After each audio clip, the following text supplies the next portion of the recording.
सलाखों में डालने का काम भारतीय जनता पार्टी के लोगों ने किया है।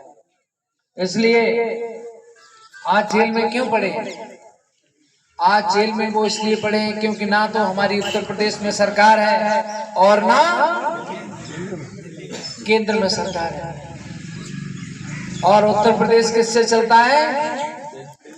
केंद्र से। और चुनाव किसका हो रहा है? केंद्र का। दो आपके रास्ते क्लियर होने वाले हैं। एक तो भारत देश का रास्ता क्लियर होने वाला है।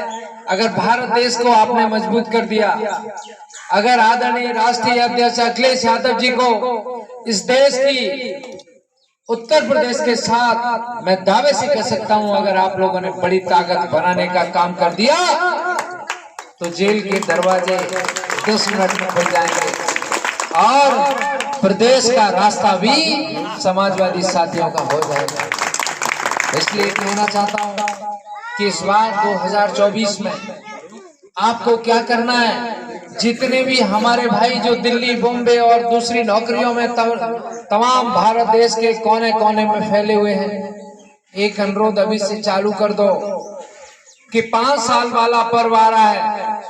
वो सारे भाई हमारे होली और दिवाली पर आते हैं और कभी कभी छुट्टियों पर आते हैं। उनसे कह देना कि सबसे बड़ा पर्व आने वाला है जो 5 साल बाद आता है, और ये पर्व तो ऐसा पर्व होगा जो हमारे बच्चों की तकदीर लिखने का काम करेगा। इसलिए मैं कहना चाहूंगा ज्यादा से ज्यादा परसेंटेज कर देना। और अलीगंज शुरू होता है फर्रुखाबाद लोकसभा की। अगर मैं इधर से कहूँ तो सबसे पहले नंबर शुरुआत होता है और यहीं से माहौल बनता है। माहौल तो वैसे भी बन चुका है और भारतीय जनता पार्टी घबरा गई है। और अभी 2 दिन पहले देख रहे होंगे आपके प्रत्याशी डॉक्टर नवल किशोर साकी को।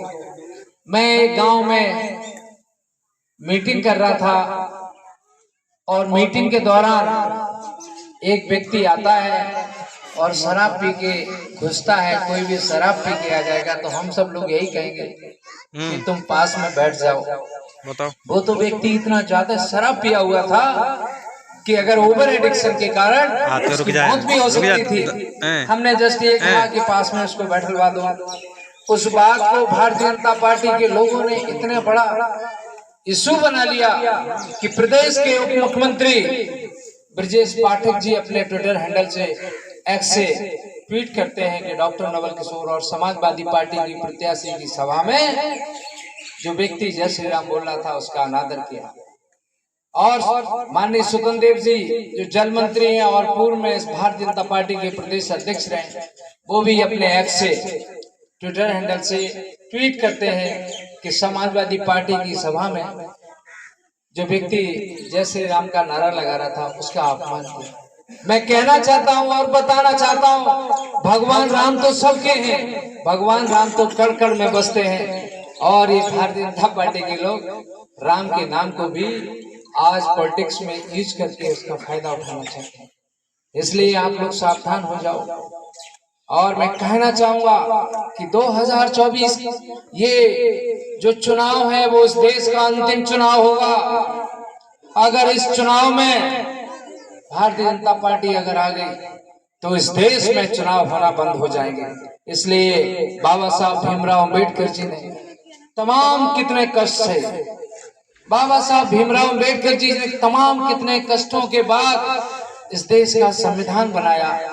उनके 3 बच्चे खत्म हो गए थे जब वो कैलिफोर्निया में थे और पीएचडी कर रहे थे। उस समय 3 बच्चे उनके खत्म हो गए, इसके बावजूद भी नहीं आए। और बाबा साहब ने कहा था कि सारे भारत देश के जो गरीब परिवार के बच्चे हैं, जो पिछड़ी समाज के बच्चे हैं, दलित समाज के बच्चे हैं और अगड़ी समाज के भी जो गरीब परिवार के बच्चे हैं, उन सारे बच्चों को मैं अपना बच्चा समझता हूँ और मैं भारत नहीं जाऊंगा, लगातार अपनी पढ़ाई करते रहूंगा। ऐसे महापुरुष का बलिदान इस 2024 में जो उन्होंने हमें वोट की सबसे बड़ी ताकत दी, उस ताकत को सही प्रयोग कर लेना और समाजवादी पार्टी और डॉक्टर नवल किशोर के चुनाव चिन्ह साइकिल पर भारी से भारी बटन दबा देना, यही अनुरोध मैं आप सब लोगों से करने आया हूँ।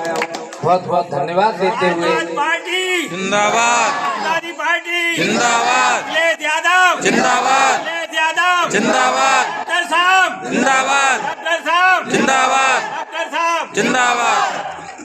बहुत बहुत धन्यवाद। और पुनः जितने भी बुजुर्ग बैठे हुए हैं, सब बड़े बैठे हुए हैं, उनके चरणों में शीश झुकाते हुए अपनी बात को विराम करता हूँ। जय समाजवादी।